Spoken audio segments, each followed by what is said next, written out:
Jürgen Falb is the operations manager for the cluster mission.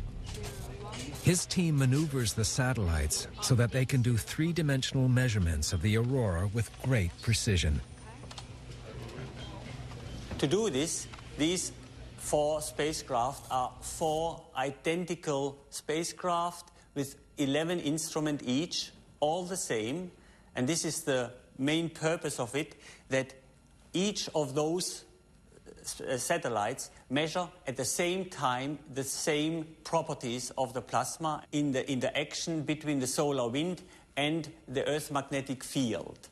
And by having 4 measurements at the same time, you get three-dimensional picture of the physical processes happening in outer space.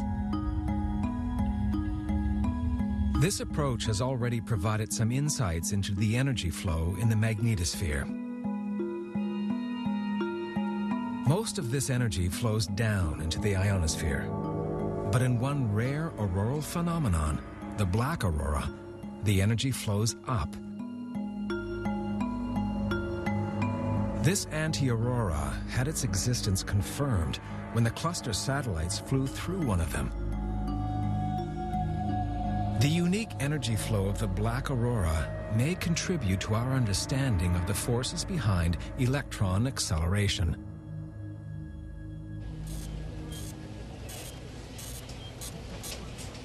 If the satellites are going to have a chance to work on the remaining mysteries of the aurora, they're going to need the care and attention of devoted controllers and engineers. Louise Jagger, a cluster engineer for 3 years, says the team has formed strong bonds with their satellites. 350 enabled. We call them our babies. I feel responsible to keep them flying, to keep them healthy. I would be distraught if I did something wrong which would endanger the spacecraft. Although they started off identical, over time they've become different.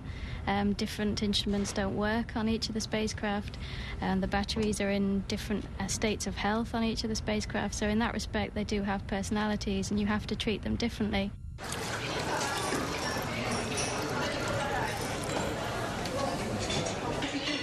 The cluster mission was expected to end after 5 years. But today, the team has learned that the European Space Agency is extending the mission for yet another 5.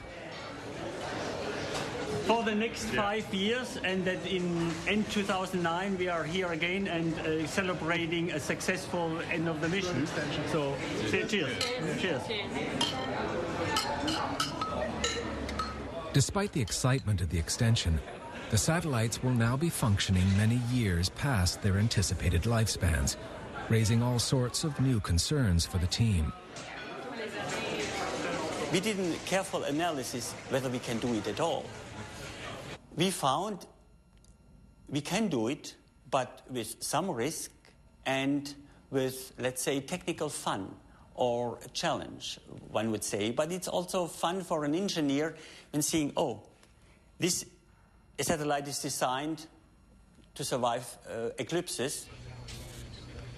The satellites run most of the time on solar power, only using batteries during rare eclipses. We know now these batteries were designed for 3 years, and we will face the situation, and we recognize already now that they will become weaker, and in a couple, 1, 2, 3 years, we might have no batteries. And this is, of course, a big challenge.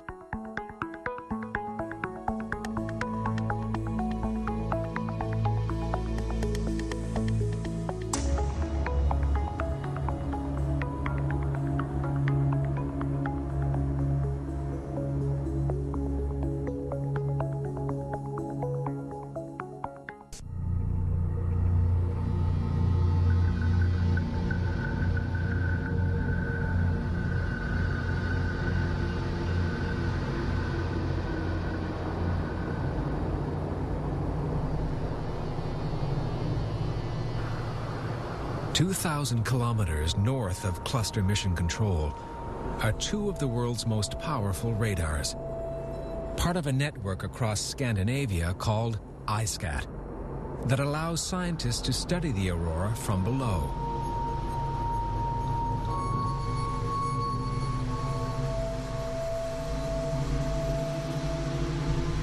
The energy generated in this room and fired in pulses from the radars is so vast that it could power a city of 60,000 people. They have built a whole extra building. And Tony Van Eycken, the director of ISCAT, has a simple explanation for his powerful radars. Everybody is familiar with the business of going past a radar speed trap, for example, which is exactly the same radar principle that we have here. So the radar, the handheld gun that the policeman has, is transmitting a pulse of radio energy. It hits the front of your car and it returns to that gun. And from looking at the result of the change in the signal as a result of hitting your car, then the policeman has some way to judge how fast you're going.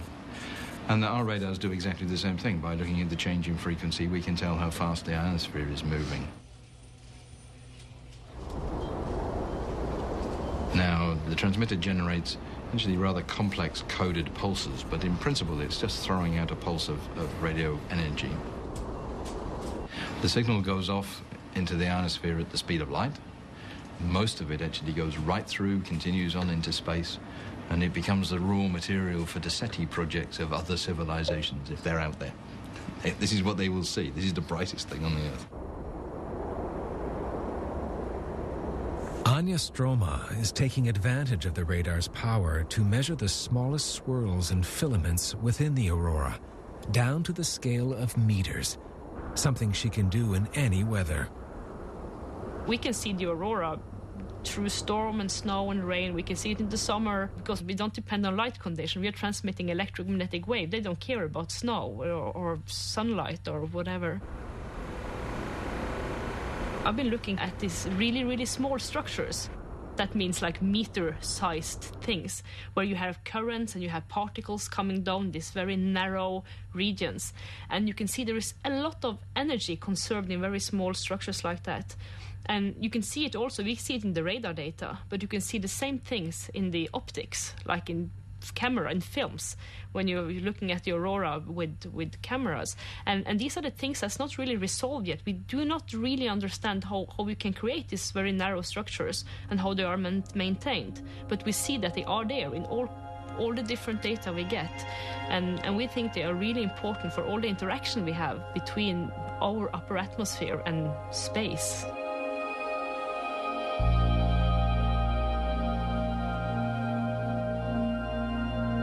The ISCAT radars have collaborated with every other way of studying the aurora that we know about.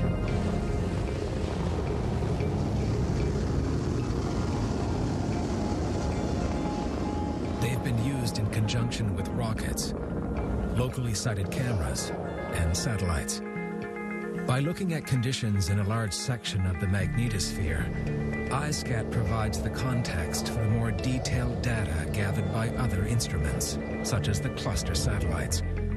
It's as if the radars were a gigantic camera and the other devices were microscopes.